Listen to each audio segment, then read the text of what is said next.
Roll dice, be nice, and stay tuned. This is the Live to Die podcast.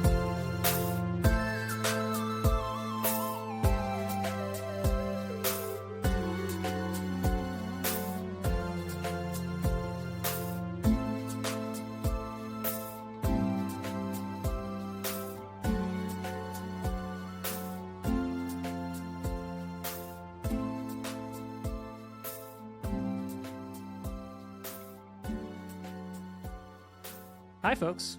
It's a year later. It's amazing how much you've all stuck with us. A whole year. Although, actually, this is a little bit of time travel. We're recording this in 2024. This is airing in 2025 for the first time. Ooh. Hope the future's nice. I hope that's not, like, damning us. I kind of hinted at this at the end of the last episode. We'll keep this kind of short because this episode's going to be a bit of a doozy. Do you have a favorite time skip in a story? Could be between sequels or something else. I feel like a time jump is one of my favorite narrative bits. You got one? Yep. Ryan, you're nodding. What's your favorite time skip in a story? Impossible Landscapes. That's a good one. Oh, shit. That's a really good Yeah. one. We've talked about it a lot. Great Lots Delta and Green lots. story. I won't get into it too much because it's so good. Okay. Anyone else? Time jumps in stories that you like? I thought that the time jumps that they did in House of the Dragon were cool That's the one I was going to do, yeah. because they like recast everybody. They didn't really like go into it like it's been 20 years. Yeah.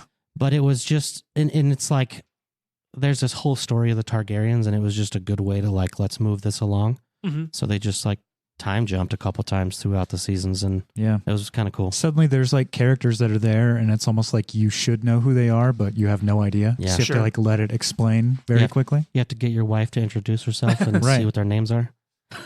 So awesome. Anyone else? Time jumps in fiction that they like? I've got a couple that I'm going to name check. There's a really fun movie that all but one of us has seen, Interstellar. Yeah. Yeah, I actually Yeah. thought of that. Yeah. I mean, I've seen time jumps in Back to the Future. How much different could they be? It's fair. I guess you have to watch the movie. Yeah. Time jumps in stories from anyone else? Nothing Yeah, I'm comes to blanking right now. mind. Yeah. Between from book to book, and some of the later books gets more. The Expanse series Oh, yeah. does time very jumps really, really well. I think it's honestly one of those series that's so good because it's a wonderful series in the overall stories it tells, but because each book is sort of an individual story, they sometimes tend to like, I think at one point there's a 15, 20-year jump between two of the books in The Expanse, and that's handled really well. A series I talk about a lot, or at least I think I've talked about some because it's one that holds a special place in my heart because I read it when I was young, is the Chronicles of Amber. And it's a 10-book series that's sort of largely split into 2 5-book cycles. And between the first 5 books and the second 5 books is I want to say it's like a 10, 15-year gap as you sort of tell the story of the next generation. And it's one of these, I love a time jump because it lets you re-meet people you've met before, but enough's changed where it's meeting them again for the first time.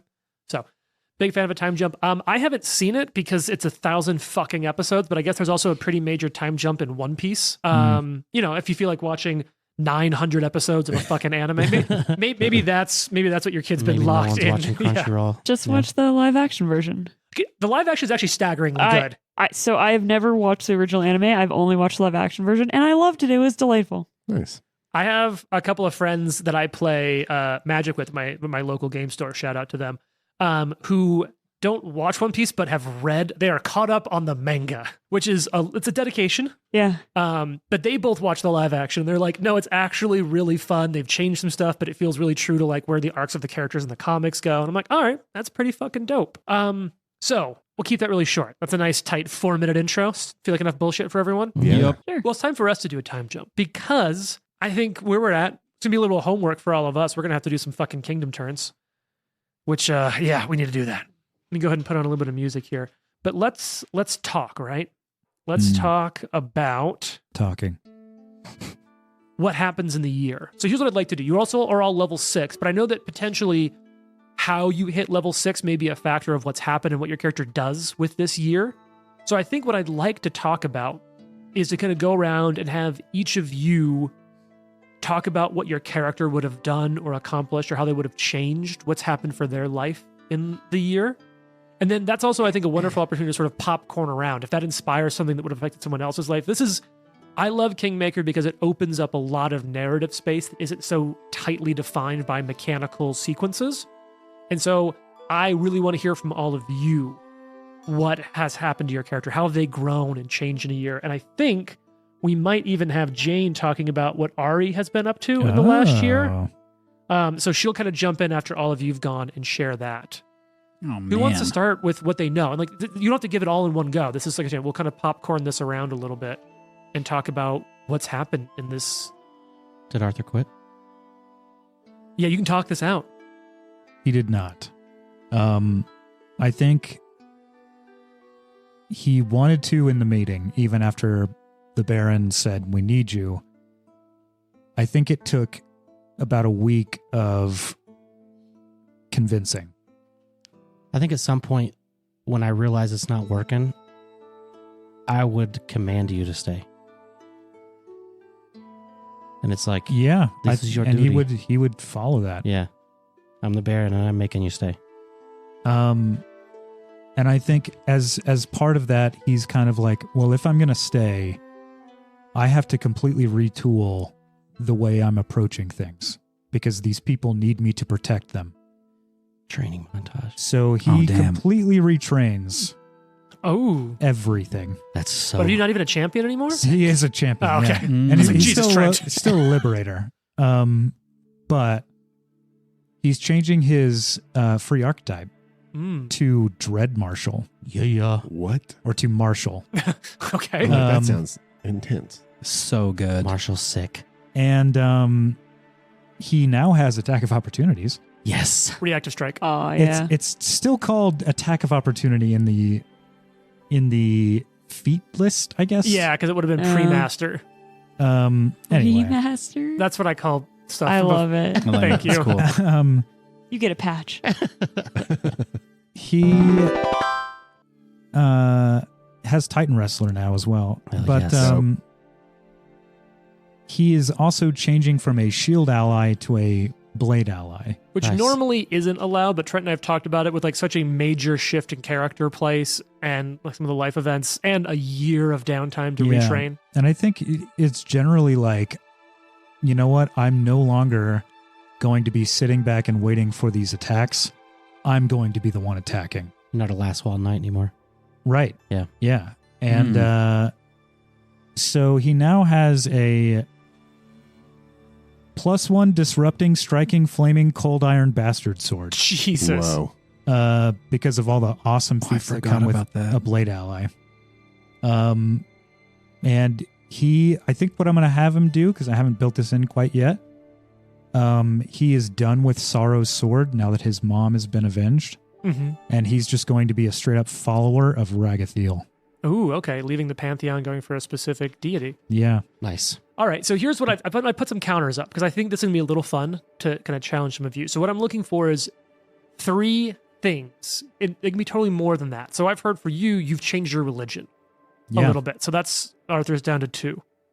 This is how I want to just make it a little, I want to gamify it just a touch because it's a board game. Well, role-playing game. Who else has got something that's happened to them in the last year? How have your lives changed? Nikolai got married. Oh, Oh. I was not invited. Everybody's invited. To Knock Knock. Interesting. Yeah. Wow. Interesting choice. Yeah.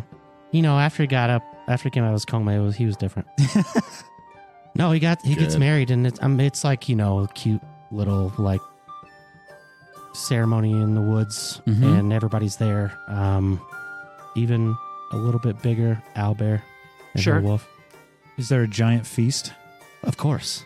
Yeah, there's Paid a for giant by the feast. town or Lucky he's working it out. Yeah. That's on him. You don't want to know. He's the one that pays for the royal weddings, not me. Sure. Yeah, and I asked the so Lannisters for a loan. you see Nikolai moving in with Briella. And let's see what else. Oh, Nikolai has a new bow, and it's fucking sick looking. Yes, it is. It is a duskwood bow. Oh, is this made from the Club of Hargulka? Yep. I have one too, right? Yeah, there's enough material Yep. to make both of you Yeah. weapons out of that. And One last thing, and I think we talked about it separately, Yeah. but Nikolai used like the Yes. scrap pieces of this duskwood, and he made like diplomat badges. And so everybody has like this, whether it's their insignia or whether like in the Game of Thrones, the hands is the hand. Yeah. Like however we want to make it look, he gives everybody like a diplomat badge that like a badge of signifies- office. A badge Yeah. of office, kind of, yeah. Okay. And they're all made out of that same duskwood material. I'll stop for now. Yeah, Come that's back to fine. me. Yeah, we can kind of popcorn around. I'll take one. Knock Knock reawakens in the year, but a lot of his physical mobility is hugely impacted. Come on. He's training to get it back, but it's very slow. So and sad. all the doctors, like you would know that like he had some like spinal injury, and so he's trying to like strengthen it back enough where he can regain full I'm mobility. picturing Damn. Knock Knock like in physical therapy trying to learn to Aw. walk again. It's Yeah. so sad. But he is like intensely determined, and so Nice. like those of you who've been around have seen him like doing far more than anyone else expected. And I think to some extent in that time, his view of heroism is changing a little bit. He no longer wants to be Lamashtu's chosen. He's not sure what he wants to be, but he's kind of found a home in this town that feels a little different for him. I'll say for Laku, she's coming here to try to investigate the mosquito witch, and running into Oscar, she's obviously going to go with him and try to figure out because originally it didn't seem like the mosquito witch was real, but maybe, but since being sort of haunted by it, she wants to figure out what's going on here. Why am I being called back 30 years later? But she will eventually kind of like have to go back to her farm and help out there, make sure cider sales are going well. Her husband and son are running it, but she obviously wants to go spend back time with her family. But they all know she loves adventuring, and it's not weird that now that all of her birds have mostly left the nest, she's Aw. kind of going back and forth Adorable. between. Do you shove him out the door? No, I mean, you had to teach him to Yeah. fly a little bit, Yeah. so you push him out once or twice. Or Let's a all couple go to the times. rooftop, kids. And you typically don't get a lot of PTO your first year. Yeah. So yeah. Yeah. Would you have taken the time to go meet Elga? That's what Oscar would show you. Yeah. Oscar doesn't want to talk to her, but he walks until you can see Elga's hut, and he's like, Yeah, There you she go, is. You go ahead. I mean, so Laku one of her defining features is like she's learned to not take things on alone. And so if Oscar won't go with her Mm-hmm. to talk to Elga, she's going to go back to town, back to someone, and just be like, she needs backup. She knows she's not equipped to try to like one-on-one anybody. Oscar then- doesn't like the pumpkin thing. It fucks him up. Yeah, the Pumpkin? scarecrow. The scarecrow pumpkin. Oh, yeah. So Yeah. then maybe I would 100% go with you if you wanted to go Yeah. see Elga. Yeah. So the two of you would have gone to visit Elga. I'm actually going to put a little note here. I'm going to kind of do this traveler style where the two of you had this together. And so you both kind of creating something together in this. I'm going to hand out patches to both of you for sort of connecting these moments. Sweet. And I think it would have been an interesting one. She looks familiar but different. It's like Elga has only aged like a quarter of the amount she should have That's so since you met her. weird. But her skin is now also deep green, and she starts telling you about her relationship, as she describes it, with the mosquito witch, that she's never met it, but it speaks to her in her dreams. And seeing you kind of brings it all back. She's cagey about it. So it's sort of the beginning of some connection between you two as she shares with you. But she's basically kind of goes on to tell you, and you kind of are able to piece together, that there are some in the river kingdoms that see the mosquito witch as, like, there are witches who have the mosquito witch as their patron. And she's not necessarily seen as benevolent or malevolent. Is that the word? Malevolent. Malevolent, thanks.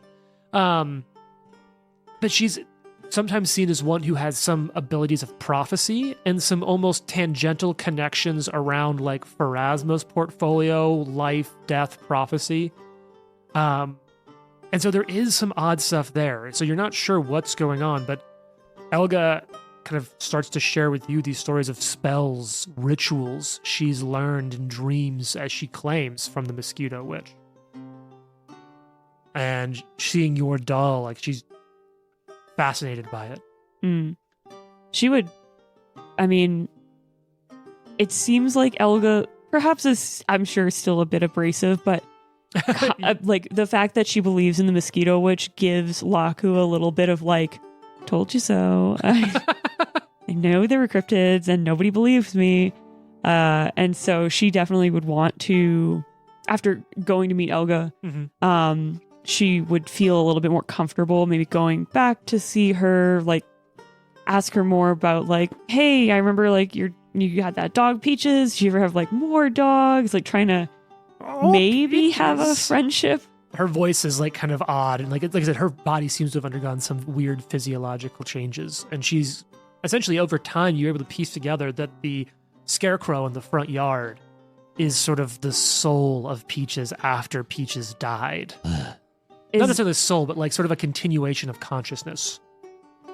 Yeah, I think creepy as it is, Laku is just kind of like loves that. She's had treasured pets before, and so she would like can she talk to the scarecrow, interact with it? Somewhat. It doesn't seem to have been a perfect process. What I'll say is sort of like planting a seed, if I will. You do start to get, because if you remember, Elga was looking for someone. Right.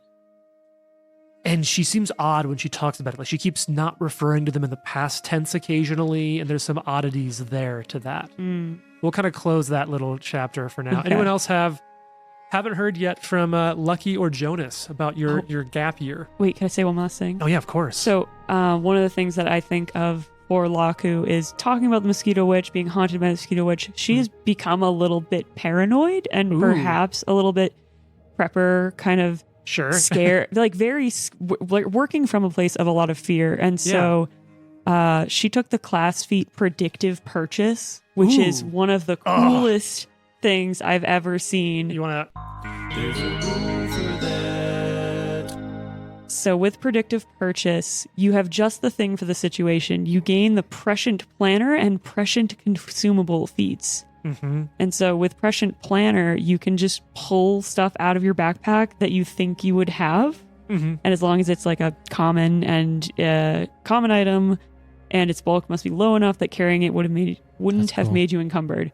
And prescient planner is the same thing, except it's like it can be like a scroll or a potion. Wow. So that's cool. I'm going to try to use this as much as possible. Yeah, and then like that's you can use that so many times per visit to town, and then like when you revisit a community, basically it recharges. With the planner thing, you can only use it once since the last time you were able to purchase goods, and so then you have to go back and purchase goods. But I think that is super cool. It reminds me a lot of, for anyone who's played Blades in the Dark, it's very similar to how Blades in the Dark handles items. I love that. Yeah. And I have a few players and other Pathfinder games that love that feat because they're like, I don't want to deal with all the shopping, but it'd be nice to have that one item. Right. And I love that there's a mechanical feat for that. Yeah, it's really cool. Yeah, like I think before with our past adventure, she like wanted a compass and didn't have a compass, and I was like, that's so stupid. Like she would have a compass. So yeah, I'm excited to have it just for that reason of just like, oh, I really need some like rope, or I really would love like a mirror, like or a scroll of jump. Scroll of jump. Always carry your scroll of jump. Don't forget your towel. Don't leave home without it. Yeah, also wonderful way to start like seeding in your level up to the year that's been passing. Jonas or Lucky?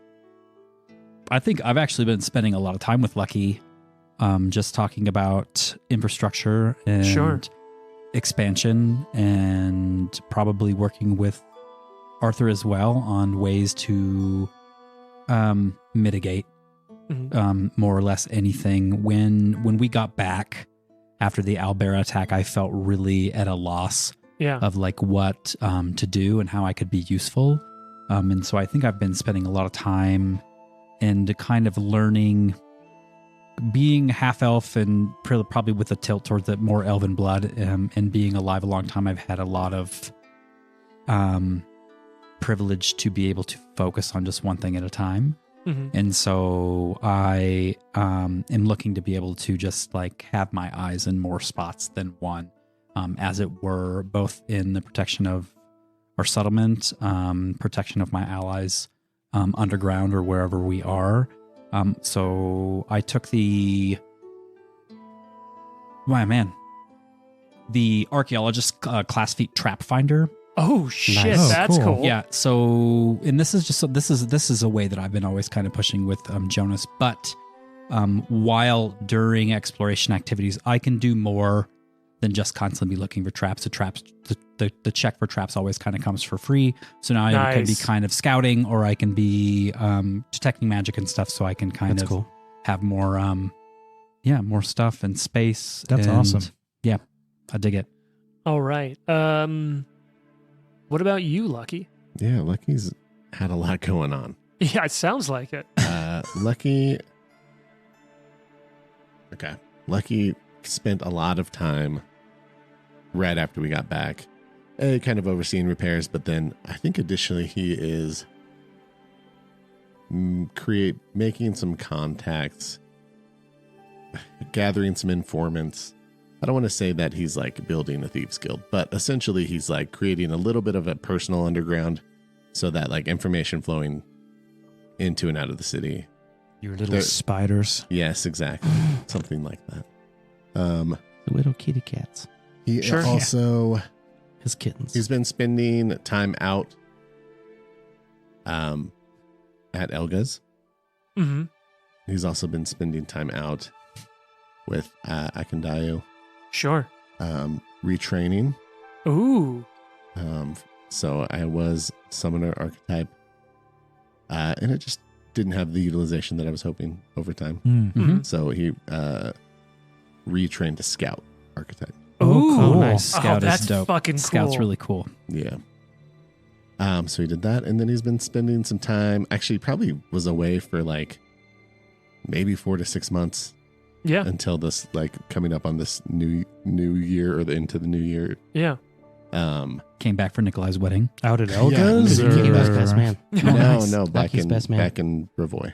You know that, Oh. right? Your best man. Oh, really? Yeah. Thanks, man. You had a whole Lucky's, speech like, to the give. bestie. Wow. What Damn. month Yeah. was the wedding? Give the toast right now. Oh yeah. What month was the wedding? Let's call Oh, yeah, it yeah. summer wedding. Okay. Sure. So we'll Arthur do was it in- Flower Mhm. Man. You Yeah, sure you I don't like wanna it. do You sure you don't want to do it in Farch? I'll find some Erasmus Hey, holiday. what a and do it beautiful then. Farch wedding. Oh, July is Erastus. So What we a got married in beautiful July. wedding. What a year- beautiful wedding, said the Said the general to the Scout. Baron. Hobgoblins. So a lot going on, but All he's right. been making connections, moving and shaking. Probably like spending some time with Jonas, but the rest of you probably don't see him a ton. Except All for right. Akandayo. I imagine if you're going over to I've just forgotten her name. Elga. Elga's. If you're going over to Elga's and you're like seeding spies, like I feel like Laku's fit right into that. Okay. So I don't know. We don't have like a ton of crossover yet, but I could Sure. imagine there might be a little bit there. Yeah, they've probably been around. Like we've probably run into each other over there. Yeah. And I probably haven't been very forthcoming with what's been going on. But he doesn't like maybe she's like, shun you. I talk with people too. Yeah. Like, well, that's Although one of the, I think, faults, but also lovely things about Laku that I think even though she is very afraid now, she's always been very trusting. And so maybe that kind of makes you dislike her is that she just kind of trusts everybody. Just That's adorable. I As think fault. it's good. I mean, actually, he might like that about you. He would never be that way. but Yeah. He probably sees that as a positive for someone who might be gathering information. And also, he's a bit of a conspiracy theorist, I think. Yeah. Let's So go. They may be a little bit in go. cahoots That's when it comes awesome. to that sort of thing. So That's funny. I'm like giant owl bear. Yeah. I mean, who knows what's out there? Exactly. Time passes south of you. Things have stayed chaotic in odd ways. They say that the nation of Galt is still not recovered from the events 2 or 3 years prior. But there are some who are saying that there is hope for the future. They say that they can almost hear the horns of freedom. Been waiting for so long. Another really important thing has happened during this time. I kind of wanted, like behind the GM screen, I kind of wanted to use this time to also catch up to a lot of the cool Paizo products that were being released. Oh, wow. So in this time, Gorham has died. The War of the Immortal stuff has hit. The God's Reign prophecies were coming out. And there is a shakeup among the Immortals as the Pantheon shifts. I think Erasni has shifted up into a more major role. But basically, we're kind of trying to catch up with as much as we can from the current Paizo stuff so we can take advantage of some of the just genuinely really cool things that they're doing with the world and not just have to play entirely in a time capsule. Can you tell us generally who Gorham was? The god of war. Honestly, Jason is far more up to date on the God's Reign prophecies than I am, but I'm not going to get into them because the truth is that mortals only know so much other than a god has died. Yeah. Especially at your levels. Like, you're level 6 now, which is cool, but you're not like, well, My buddy, Gorham. Yeah, he's no longer coming down for beers. Can I make that a Rastal story, like a dream that he had? Sure. Yeah. So like the Rastal God's Reign prophecy story, not just because Rastal was fucking sick, and that was like a dream that he had, and then maybe after that, we feel something weird, like there's something missing. Yeah. Yeah, because he's Gorham was part of the Sorrow's Sword Pantheon. Yeah. Yeah, so there's some shakeup there. A lot of things are going on. Is the death of Gorham like the fall of Erodin, where like people can't be clerics of Gorham anymore? Correct. Wow. It's less substantial because Aradin was the god of humanity and he like disappeared. Yeah, and he was also a living god that had, I think it was the nation of Taldor. Because Taldor used to be basically the majority of Avestan, all of like the European analog, all of what is now Cheliax and Galt and so many other places were all once that nation. So it'd be like if the nation's power supply, government infrastructure, communications infrastructure, and information infrastructure collapsed in a single moment. Whereas, while Gorham was worshipped by many, he wasn't so intrinsically tied to cultural infrastructure. His death is a major shakeup for worshippers, 100%. However, it doesn't mean like the collapse of a major society. Right. So it's less impactful in that sense. However, if you get into reading the Paizo books about it, what happened there is fucking wild. Mm-hmm. And I think there's even a novel. I think they have a more recent Pathfinder novel that's tied to the God's Reign prophecies that are out. But check out the Paizo stuff. It's great. And there's a room for that. So I do have a question because a year has passed. Mm-hmm. At one point, Arthur asked Jonas to look into the death of his father. Yeah. Because he had sort of heard weird information pieces here and there because his mom didn't want to talk about it. Yeah. Did he ever get any information? Jonas, your sources come back weird. I think you're asking everyone you know, calling in older weird, especially now that you're probably like closer with Arthur and it's not just like a dude you met, but like an actual friend.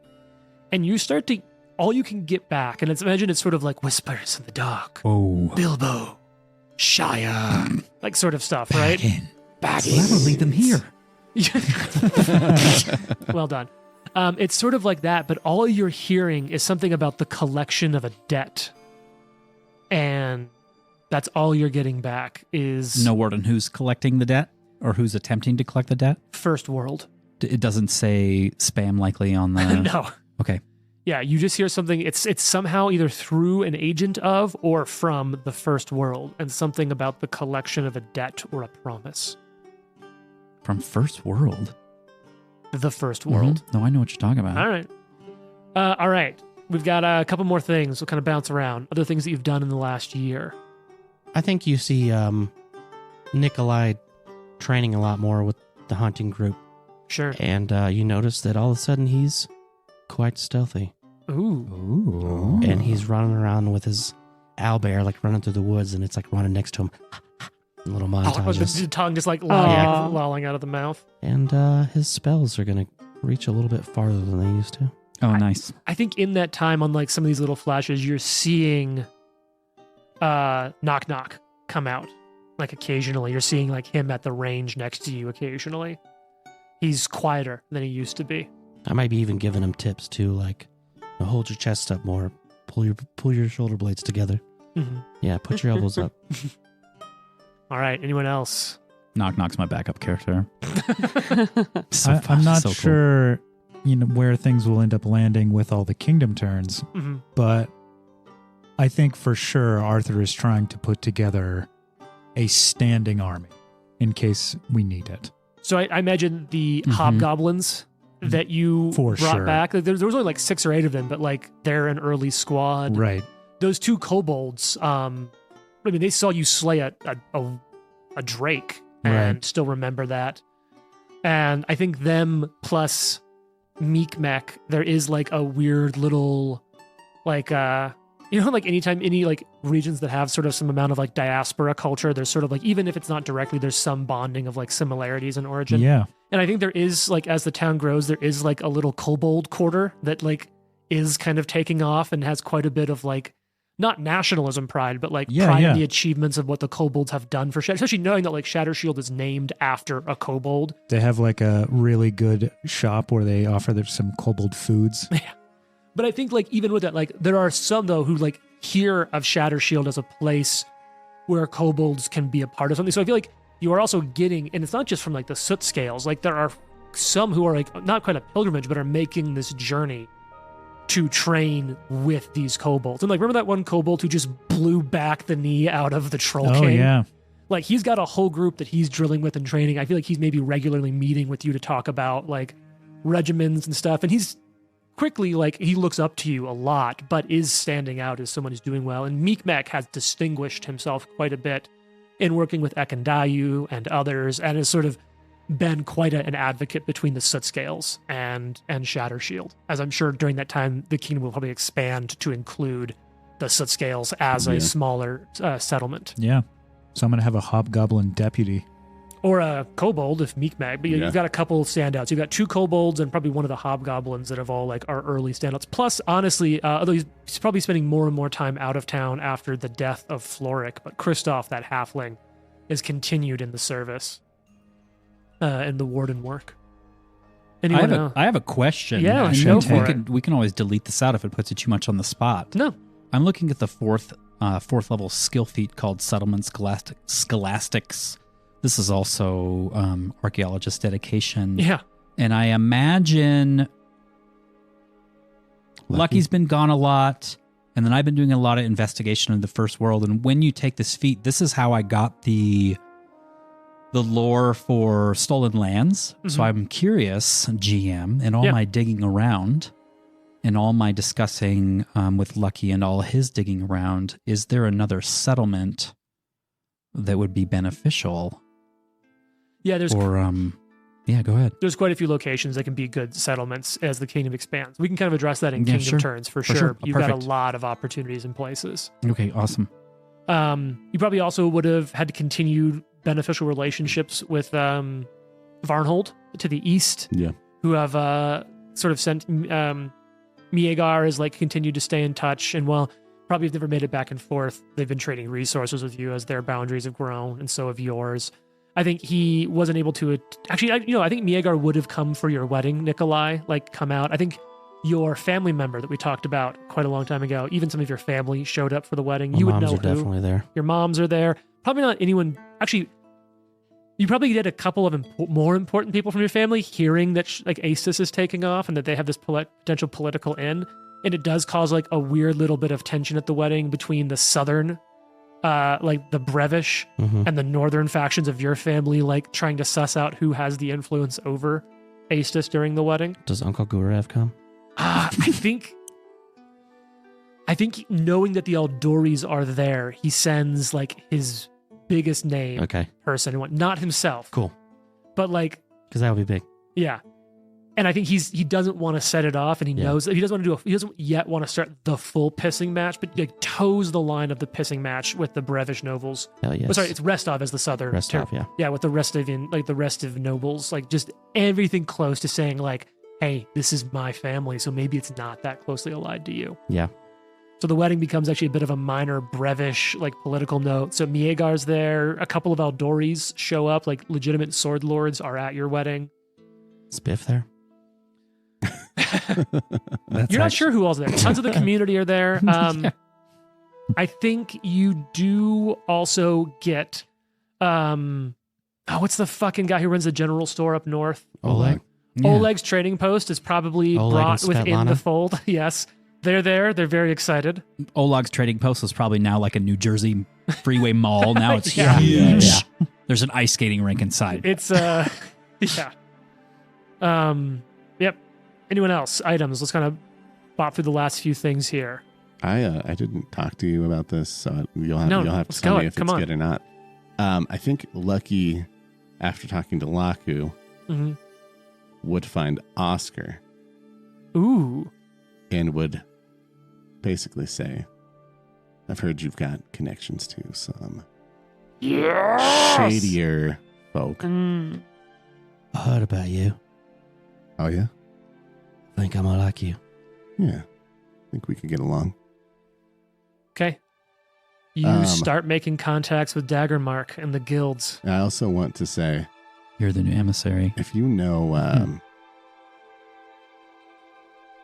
anyone who knows about the Black Tears, Ooh. tell them to send someone. Come meet me. Okay. You want an actual black tear or you want someone else? In actual. Damn. All right. Damn. See what I can do. All Oscar right. dies. And Oscar sombers, sombers off He's next to never heard from him Daggermark, again. shaking his head like this fucking guy is really asking for that. All right. Yeah. All right. Laku. Any other kind of big things? Any other things that happened big for her in that year? Like in terms I of think- story beats even? Like minor things is Laku spends a lot of time helping. Like she at her farm with 3 kids, like people Mhm. get hurt, so she's been doing like a lot of medicine there, but obviously she's not good on humans and seems to always fail. So she spends some time in the town trying to like brush up on her skills and Sure. gets a little bit better as a medic. She gets the treat condition. Oh, shit. That's Nice. really good. Yeah. Yeah. Very nice.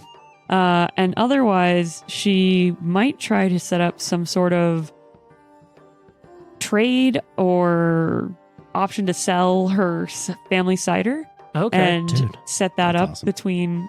You can sell it at the end. yeah, the inn's kind of taking off as more Yeah. people are And the coming trading in. post. Yeah, so she Yeah. would absolutely try to start making contacts, maybe like bring her husband out here to Yeah. meet everybody and then start chatting, maybe show off his glass work, see if there's like a chance, because he's always been wanting to sell his art.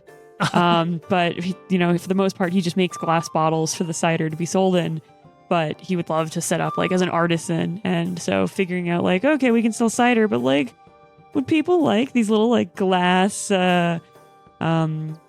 rainbow like light catchers? Amazing. None of this Yes. bullshit. None Yeah. of this bullshit you get from Sandpoint. Yeah, have you ever seen this glass? He gets these glass pumpkins. Have you ever seen those? Oh yeah, for sure. Yeah.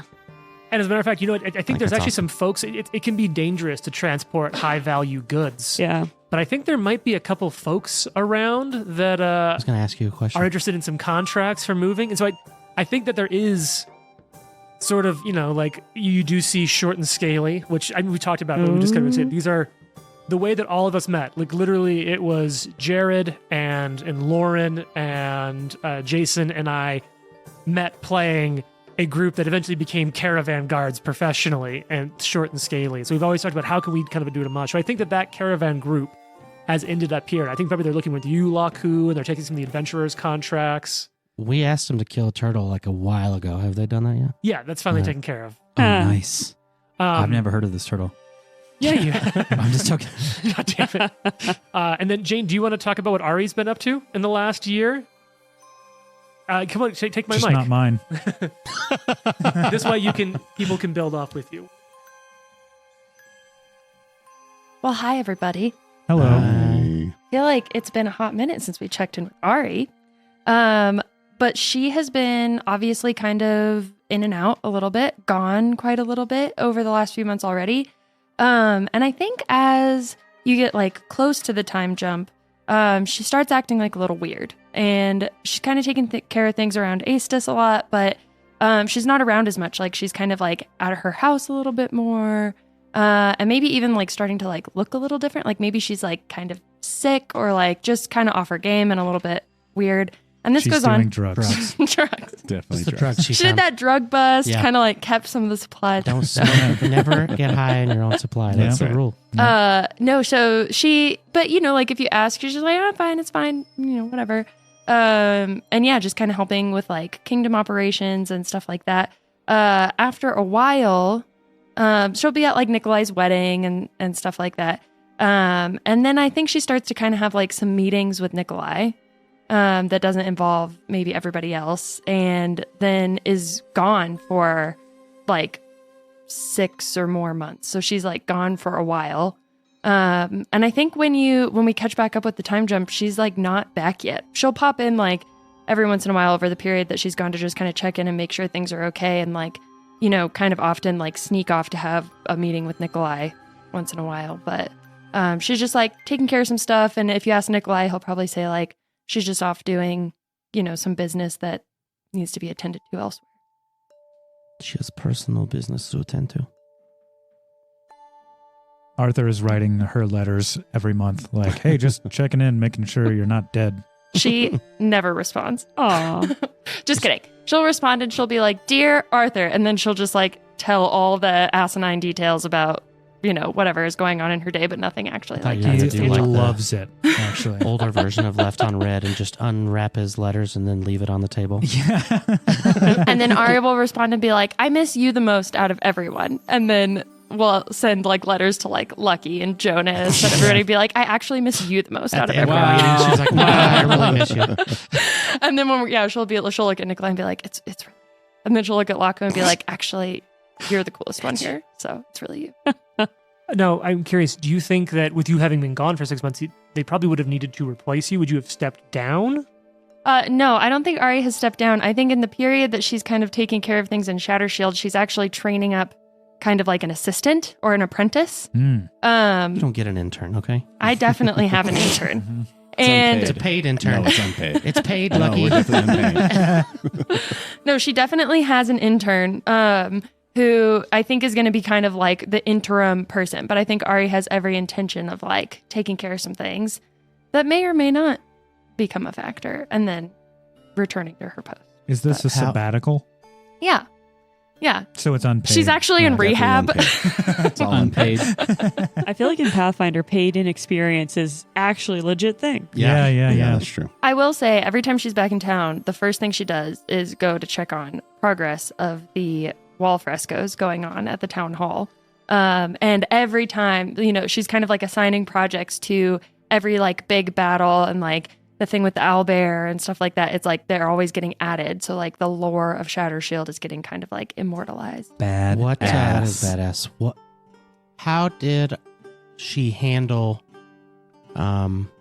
Letitia, What about like, her death? yeah. I mean, I don't know. Like, I think she's just Did you sort of drink like, more, or were you like, eh?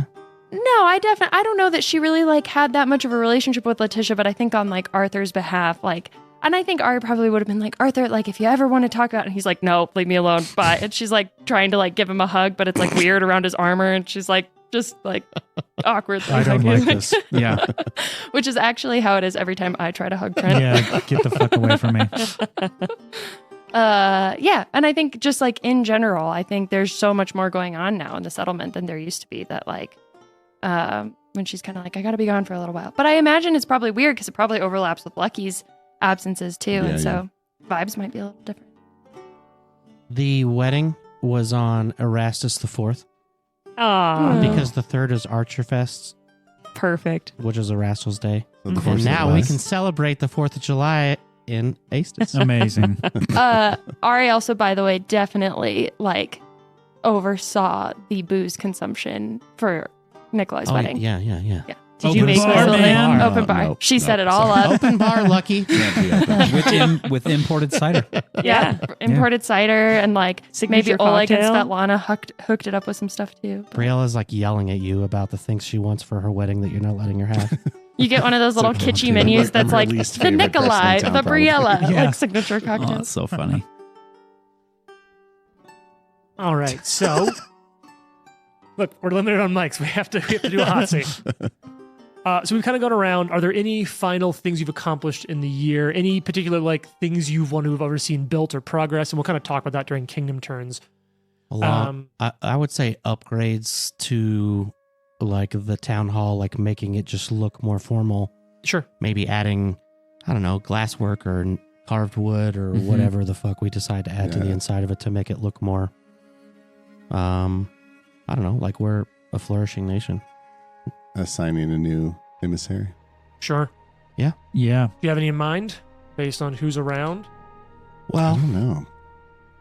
Jonas, do you like your job? If I was gonna, I've thought about this a lot, and if I was gonna take the emissary job, I would probably recant on my Trapfinder feat. Okay. Since we haven't officially played into level 6, because that's definitely something that I was looking at. Yeah. It's not something that I'm not interested in. You can lemon law. We can talk as we play Yeah. the Kingdom rules. Yeah, I will definitely look at that. Now, with your archaeology stuff, have you been doing anything around like? Because there's a lot of really ancient history in the area. Do you think you would have been doing anything with that? I mean, I think just to kind of touch on the frescoes and the carvings and all the paintings and murals and everything that we're doing, I think that's one of the things that I would have wanted to touch base with you on about like the settlements classics, like what I've looked into, what have we done to fortify or hold, if that we're interested in, the dwarven. You could have expanded to there. It would have been. It would have taken some work to clear, but you could have done for that. sure. Like looking to expand to there. So I think that's one of the things that I am very interested in, archaeologist wise and viceroy wise, is really like our infrastructure and how can we learn from the ancient civilizations? What mistakes did they make in kingdoms that came up and then fell? Like, how can we really dig in so that we can hold this space? Do you think there's any amount of like sort of local, medium-sized city museum stuff going on of like history 100%. notes? And I think that's one of the things too, like these little models that I've been keeping in my room are probably like placeholders for things that I would want to eventually make a bigger show of in there as well, just to kind of touch with that. And I think that you probably would have maybe started to put together small little history exhibits in parts of town hall or things like that. I think we would offer Laku a position if she wants it. Like the more you come throughout the year, it's like, we are looking to replace some of our vacant positions, and if you want you and your family to move here, we think that you would fit these roles well. Could be nice to There's get in room on for it. an orchard. Oh, really? Yes, some There's a lot land. of room. And your experience in farming could help us a lot. Yeah. Is the emissary the only one that's currently open? And I guess the magister. Emissary and magister. But doesn't Can it two take, people like- fill a magister? No. Okay. Can Barnabas be the magister? He's a wizard. Sure. I mean, he hasn't. I guess you could kind of try to promote him up. Just like, we need someone to teach magic, and he's like, I know magic. I Right know now, it's been magic. filled by staff. Yeah. You Right. have the ability to fill something with staff, which is nice. Oh, that's right. But we can kind of talk about Kingdom Turns. All right. Anything else? Then I want to kind of do two last things. Arthur, in training with the hobgoblins, I think, Ooh. has some of their aspects of warfare have rubbed off on him. And you're noticing as he's training that he's beginning to develop, like, he's getting a lot more muscular, a lot bigger. Okay. And he likes to sort of use an intimidation of his size all of a Okay. sudden. Oh. That's dope.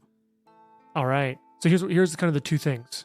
So let's shift into anything from leveling up you haven't talked about that you want to hit. Now we're just sort of like directly talking to camera, level ups. What's new? What's cool? What have you done? I retrained something I took at 5th. Cooperative nature sounds cool, but it's just nothing that I really used. Sure. So I went to Die Hard instead. You're mostly getting aided. And that fits better because of the amount of times we've almost died. I felt like Die Hard works. Die Hard's useful. Yeah. That Yeah. extra level of dying is For really sure. nice. Yep. Anyone else? Anything? So Scout, talk to us a little bit about Scout, Jared, Yeah. for our Yeah, listeners. Scout. I got a cool thing called a Rebels map. Ooh. It triggers it, roll initiative. The rebellions require an intricate knowledge of one's surroundings because you might need to escape at any moment. You remember the locations of escape routes, ambush spots, and cover from a scouting expedition or previous visits to that area. Roll a Ooh. d20 at any point during the subsequent combat.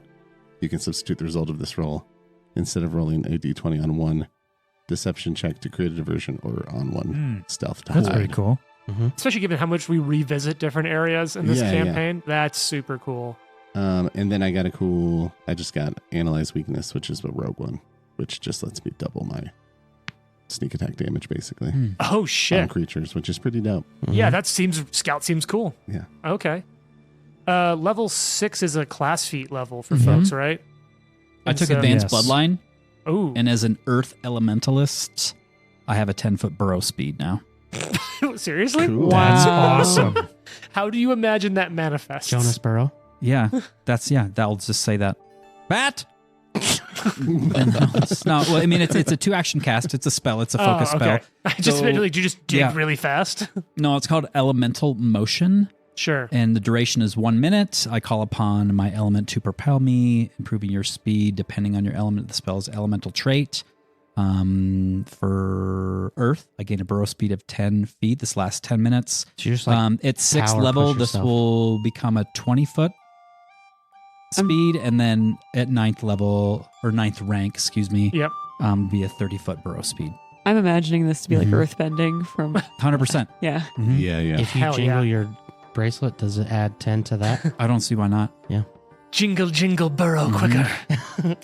That's good stuff. Trent, what did you actually get at 6th level for champion and for your... So, because I've rebuilt Arthur, Uh-huh. there's like a lot of changes generally. Yeah.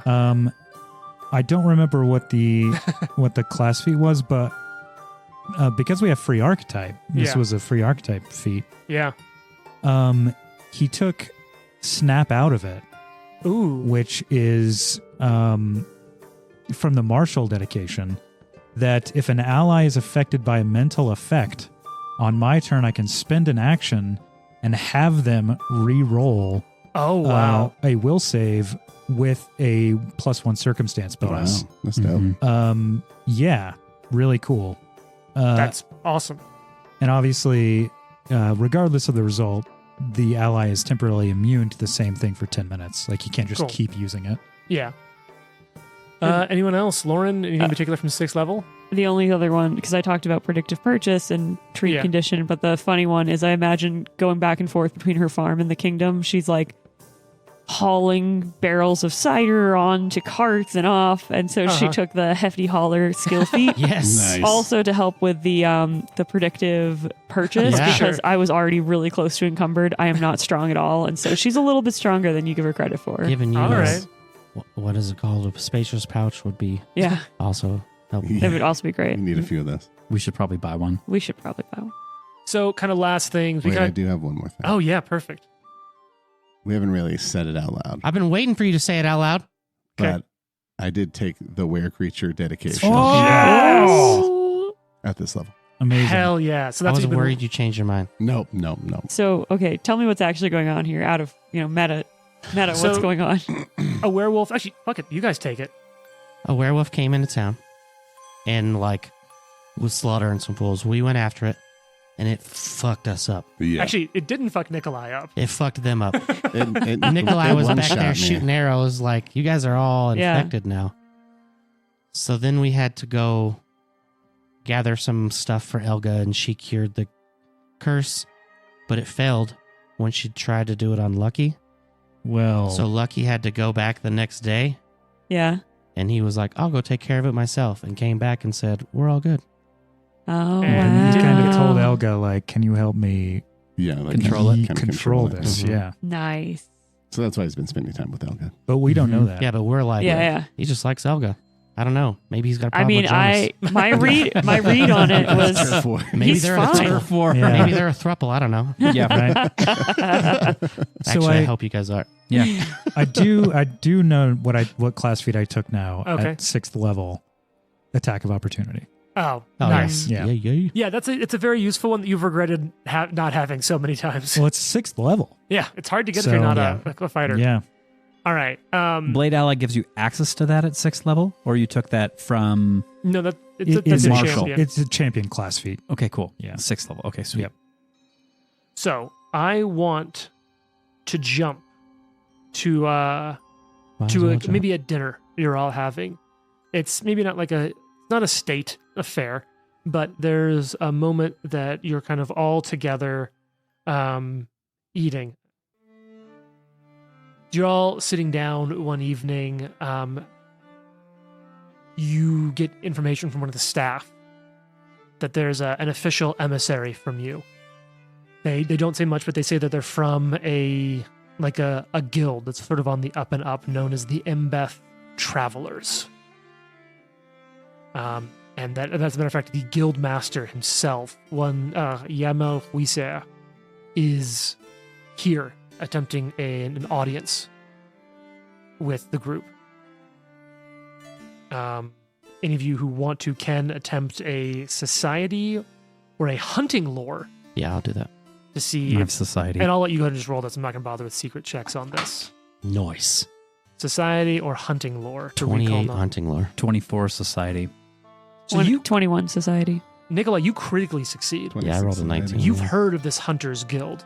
It acts as guides and teachers who share their reverence for the natural world and its bounty. They've been known at times to hire out to governments to stamp out bandits and monsters, but mostly they're known for expertise in hunting, tracking, and woodland survival. You've also even heard of this Yamel, the leader of the Embeth Travelers. The reputation he has is one for fairness and compassion for common folk, but very little patience for governmental inefficiency or corruption. Now, you've heard that he is here in person himself. His guild is not a large one, but one that's well respected. He's here himself in person. And What's the guild called? the Embeth Travelers. Does he want to speak to us? He, in fact, would like to speak with you. All right. I'll let everybody else know what I know and who wants to come with me. He comes in and bows, introduces himself. Good evening. I am Yana Huiser of the Embeth Travelers, and I come bearing for you this invitation. He kind of unrolls it and prepares to read it before he gives it to you. Esteemed defenders of the people and newer regents of this stolen land. As civilization comes to these wilds, you have distinguished yourselves in seeing to the safety of your people, yet much danger still remains. I invite you to attend with myself and my organization a humble hunting trip to a particularly monster-infested reach on the banks of the Gurin River 3 days hence. On the eve of the hunt, we shall all meet for a night of friendship, fellowship, and revelry in an old hunting lodge we have recently rebuilt 24 miles upriver to the east from Tuskwater Lake on the Gudrun. As your kingdom continues its growth, integrating with your neighbors on a peaceful terms is important. My hope is that this event will not only give us a chance to know you, but will give you a chance to know the others I have invited on the stolen lands, to make this a fruitful hunt and a safer land for all of us. He then hands it over and you see it signed at the bottom, yours in good trust, Grand Ranger Yamal Huiser. Feels a little bit like a trap, but Cool okay. title. Grand Ranger. Mm. Is there like a particular thing they're hunting, or is this like a hunt like, oh, we're just going after like a boar or an elk or like whatever we happen to come across? There are several... Sorry, not an elk. Not an elk. They're like, we're We're going we're elk hunting. specifically looking for an elk. Yep, I'm going to have to tell you guys not to do that. There are several dangerous creatures there, but some that have risen to a level of difficulty that we would prefer to not handle entirely on our own. It is a hunting trip, one that I believe we can as a group handle for sure. Others have sent representatives, but I wish to invite you, as it is so close to your nation's borders, to invite you into our fellowship, not as members unless you should wish to be, but as a chance to meet others in this attempt to quell these beasts who have been fighting and ranging outside of their normal habitats, whose behaviors have become more aggressive than we are used to. Abnormal behaviors. Well, that sounds like a cryptid. I do not think it is that cryptic. No, It's okay. I think there's a language barrier. It's okay. He doesn't get it. I never quite understand. So, am I to understand that you would like to come with us on this hunt? Sure. Yeah, if he's good, I'm good. I wouldn't come alone, but I'll come with him. Excellent. Well, and he'll provide you with instructions. I look forward to seeing you 3 days from now on the eve of the hunt at our lodge. Just follow the river. I ran this adventure for you guys one time where I invited you to a dinner before a hunt. Yeah, it was no I big tried deal. to murder you all. We just don't eat the food. That's true. It was so good. Well, I think there, as our episode comes to a close. Trent, you have something you wanted to say? There's probably like some swinging doors, and the swinging doors open, and a skeleton, a kobold skeleton, Grief. walks on in and goes, "Eh, howdy folks, Fib's the name, but I ain't no liar." Ha ha! Oh. The fuck? What? And What? we'll cut away from there to something else. What's up, guys? Oh, man. Back again so soon. I I'm can't back again handle so all this soon. end of episode. All right. End of an era. So we fade to black on Fib, Yeah. the skeleton, and probably a lot of shocked expressions around the table. From where we fade to black, there's like spots of light that slowly start to appear and kind of turns the blackness into the night sky. And as we zoom out, we see the tall outline of a tower looming over a lake. And as we go, we see that a small vessel is crossing the lake, headed towards the tower, carrying 2 hooded passengers. The craft is gliding seamlessly, although neither of the passengers seem to be rowing. Eventually, they arrive at the tower and begin working their way up the path into the tower itself, and we follow them as they enter the main room and are immediately beset upon by a greenish glow, which we can start to recognize as the will-o-wisp that nearly killed our heroes over a year ago in this very spot. Instead of a nail-biting battle, though, in this case, we see the taller of the 2 figures raise their hands and a staff and immediately just destroy the wisp, like with one swoop, one action. We follow these 2 figures as they work through the rooms of the tower, and we now recognize the places. They leave a silver coin as a tribute and offering. They walk through this area where they see these scorch marks that are this evidence of an old and epic and ancient battle that at some point occurred. And we notice that they're kind of like both moving very confidently, even though we know that this place like came with this very unsettled, like bad vibes feeling when the main party was there so long ago. As we follow them, they arrive at a massive stone door and they look around trying to glean whatever information they can. Eventually, the smaller figure reaches up and removes their hood, revealing a feathered face and a long beak. This is very strange indeed, my friend. The taller figure nods, uncharacteristically quiet, looking around the strange, unnerving place. The lady will want to know about this. It seems many threads will be pulling her eye to this region. For better or for worse, we should contact her. The Tango reaches into his robes and pulls out a small talisman that appears to be a beaked effigy. How right you are, my feathered friend. Her skills will be most necessary to the strange happenings around here. Though I think it should be me to make contact. To be honest, I think you annoy her a bit. The bird's eyes roll as he hands over the charm and continues looking around the strange space as his companion walks away and begins speaking into the talisman, his horribly grating voice echoing off the walls. Hello? Is this thing on? Can you hear me? Hear me! Across the world, and maybe even across the plains, we close in on a lone figure sitting cross-legged in a small stone room, the twin talisman sitting on the ground nearby, the message just delivered. Slowly, dark eyes open and looked towards the River Kingdoms. Tune in next week to find out more. Amazing. Nice. I love it.